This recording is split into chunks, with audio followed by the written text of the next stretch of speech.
अद्भुत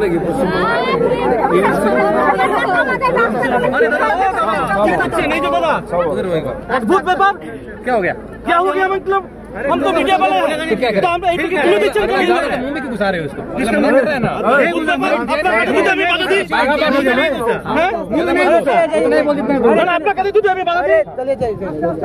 आप लोगों का जो काम है वही करो, टेंशन मत लो। टेंशन आप मत लो, आप मत लो। आप घूम का ऐसा उठा नहीं सकते है ना, हम लोग भी काम कर रहे हैं, आप भी काम कर रहे हैं।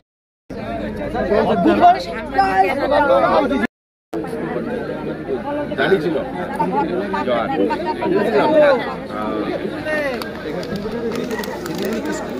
দিদিমণি কিসকু সামনে আমাদের এসটি মোর্চা সব বাহ খুব ভালো ঠিক আছে বেরো दमल चला दिलीप घोष जिंदाबाद जिंदाबाद बांग्ला माए दमल चला दिलीप घोष जिंदाबाद जिंदाबाद भारत माता के भारत माता के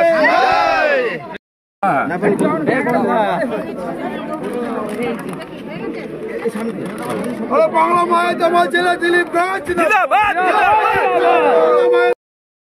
লোকসভা কেন্দ্রে পা রাখার পর থেকে বিতর্ক আপনার কিছু ছাড়ছে না, দিলীপ ঘোষ এবং বিতর্ক সমর্থক। এখানে পা না রাখলেও বিতর্ক হয়, আর বিজেপিকে দিলীপ ঘোষের বিতর্ক করে অনেকে নাম কামায়, অনেকে ফটো ছাপায়, আর অনেকে রাজনীতি চমকাবার চেষ্টা করে। আপনাদেরও চ্যানেল চলে।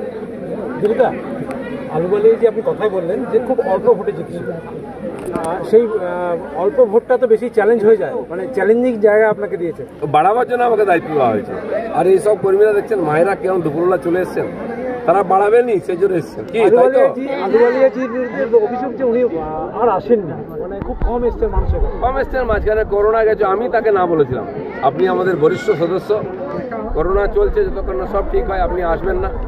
বাকি যা করার উনি করেছেন, উনি বলেছেন এসে আপনাদের সামনে বলবেন কি করেছেন, রিপোর্ট কার্ড দেবেন, পালিয়ে যাবেন না।